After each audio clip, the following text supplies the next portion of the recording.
Welcome to ChessBase Magazine 167. There are only two top tournaments in this issue. The Norway Chess, which was won by Veselin Tobalov.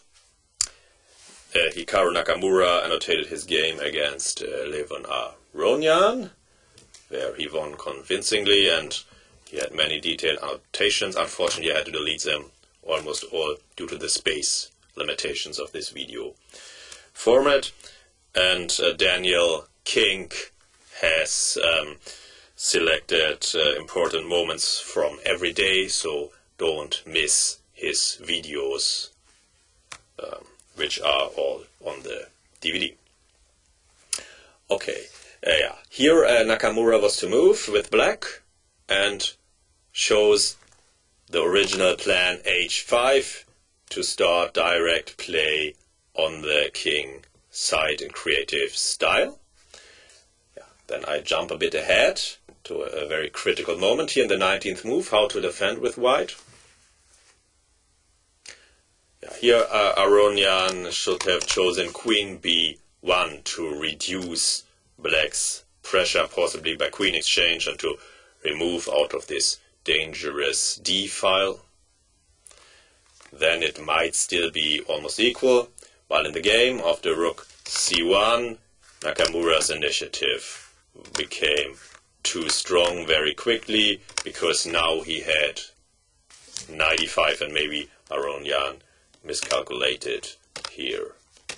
And Nakamura managed to convert his extra exchange. The second top tournament is the FIDE Grand Prix in Khanty-Mansiysk, which was won by Yakovenko, second Caruana and Nakamura. And all together in the final standings of the FIDE Grand Prix, it was the other way around. So Caruana and Nakamura qualified for the FIDE Candidates tournament. Congratulations. Yakovenko was third in the altogether standings. He has also annotated a game from the Grand Prix tournament for the ChessBase magazine, and Michael Marin has written an opening survey on the whole tournament. Further tournaments are the Capablanca Memorial in Havana, which was won by Yu Xiangqi, who also annotated his game against Dominguez, and Dortmund, which was won by Caruana, and there are 6 annotated games from Dortmund.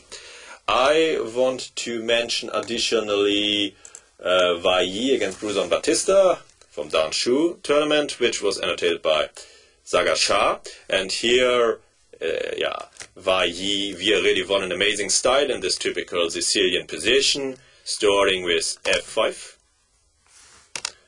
And now he started some Tar-like sacrificial sequence. Knight d5, very strong novelty.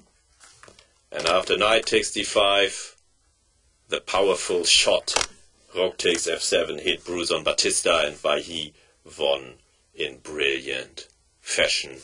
Really an amazing game.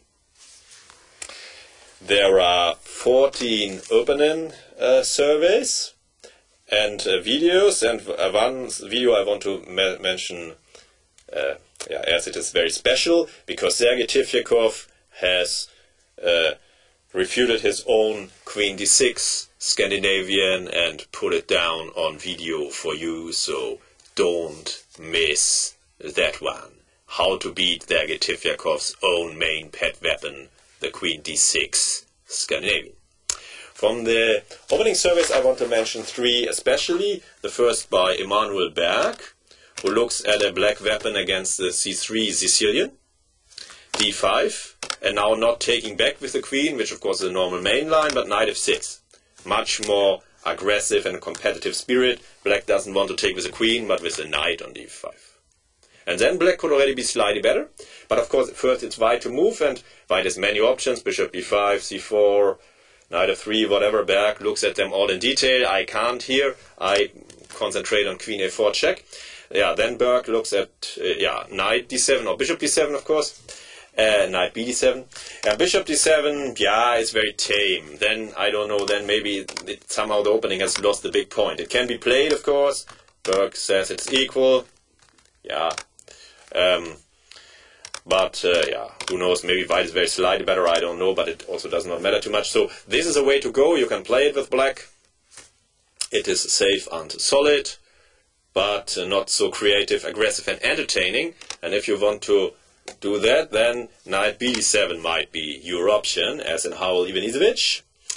And here you could even consider b5 to get it creative to the maximum directly, from Peterson Jaksland. And Berg gives much more. I had to delete his annotations here due to the space limitations.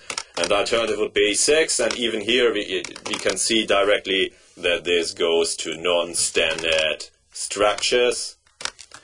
And in the game, Burke has found a novelty for black in this moment. So far everything very logical, and now not bishop c6 but knight c6 to get the knight to the square d4. Yeah, so if you need a weapon against the c3 Sicilian, and yeah, you want to add spice directly, then this article might be for you. And if you are a white player with the c3 Sicilian, you need a weapon against Burke's suggested concept as well, of course. Next is an article by Gergo Havarti. It's a weapon for black against the Tarrasch French. The very surprising move h6. Of course, it looks like a waste of time, and yeah, it is a bit optimistic. He now gives concepts against many white options. I want to concentrate here on Tivyakov's choice, because I think this is one of the critical options, and then it is not completely clear if this is really equal. I would guess that white still has a slight pull here, because h6 is not so convincing.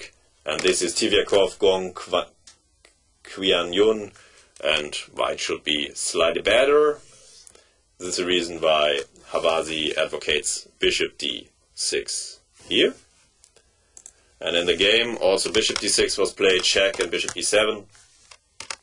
But, yeah, white might still be very slightly better, of course, for example, after rook e1 as given by Havarti. But, yeah, h6 might be an interesting surprise weapon, of course, for black against the Tarrasch French. Third is the article by Max Illingworth. It's a weapon against the Sicilian, b3. For example, Morozevich-Moiseyenko from the Rapid World Championship in Dubai 2014. Yeah, the more biggest advantage is, of course, that no real Sicilian structures will now arise. And disadvantage, yeah, might be, of course, that in some of the lines it's not so easy to prove, yeah, to get the road to a white advantage. For example, this might be unpleasant, as Illingworth also gives. While here, okay, white now has his usual structure with the pawns forming, in German called Ersatzläufer, for the missing light squared bishop. They replace this bishop, and here this is a structural position. Illingworth gives us critical from Sude, Vaihi from Caleta 2014, and yeah, okay, and both sides can play the position, but it's certainly not a Sicilian position, more like a Sicilian with knight c6, bishop b5, and taking there. So if you need an original creative weapon against a Sicilian, you can consider b3, and with black you need something against it. In both cases, please study Max Illingworth article on the DVD of the CBN. Yeah. The columns, there is the Move by Move column by Simon Williams, who looks at Giri against Topalov from Norway Chess, which was the Catalan opening, where Anish Giri won and made the tournament interesting again. And please solve Simon's questions yourself first, and only then look at the solutions. Oliver Ray in the Tactics column looks at pieces on the edge and retreats. And there I want to show one example from Matlakov Wang Yu from the Russian Team Championship. White to move, how to draw black's rook from the edge into the action. Bishop takes e4, and now the rook is surrounded. And will be lost. Really amazing. Yeah, white is now much better, but the game nevertheless only ended in a draw. But again, Oliver Reyes managed to select many fascinating examples from recent tournaments. And again, please solve all his exercises yourself first before you move on to the solutions. I look in the endgame column at pawn endings. For example, Guimaraes Pinto from Coimbra 2015. White to move and win. Okay, taking on f4 would result in a theoretical drawn position because both sides will queen. So white to win has to take the road to the h-pawn. Now the race is winning, and then queen on h8 would control a1, so black has to take this road. And now, again, the direct king g6, which was played in the game, is only drawn after king e3, and then both sides will queen, and it will be a theoretical draw. So white has to take, again, the long road. And yeah, now after king d5, he can go there, and king e3, king g4 is also losing, so king c4, and now the race is winning. But it's more difficult, as I had thought, as among others Justin Fo from Perth, Australia, has pointed out. Because white here, surprisingly, has only one move. Okay, white will queen first, and the pawn will only be on f2. But white nevertheless has only one move. Surprisingly, only king g5 does the job, because now black's king must stay near the pawn, and then the queen can win here with queen e5 check, and wherever black's king goes, it has a fatal disadvantage, and white is winning. Yeah. So pawn endings can be surprisingly tricky, despite the limited amount of material on the board, and yeah, study them to get more insight into the subtleties and to know when you can safely simplify into a pawn ending, or when it's better to avoid that scenario. There again at the Tele-Chess database with 12,400 games from correspondence tournaments, and last not least 5 opening traps selected by Rainer Knack. I have selected Kamsky-Reshetnikov from the Russian Rapid Team Championship from them. It's a London system. Yeah, typical London setup. And here white, okay, it's not really a trap in a way. White played the main moves, but here, yeah, is bishop f5 playable or not? Okay, this is a well-known opening trap. Bishop f5 loses, but nevertheless Reshetnikov played it. But this is not Rainer Knack's real point, so I have to dig deeper here. Yeah. So far we have followed the refutation from the books, and here comes a second very important moment, which in a way might also be a trap. What to do now? And in that way, Kamsky fell into Reshetnikov's trap. White to move and win, but how to proceed? The solution is on the DVD in video and usual ChessBase format by Rainer Knack. And now I wish you a lot of fun with ChessBase Magazine 167.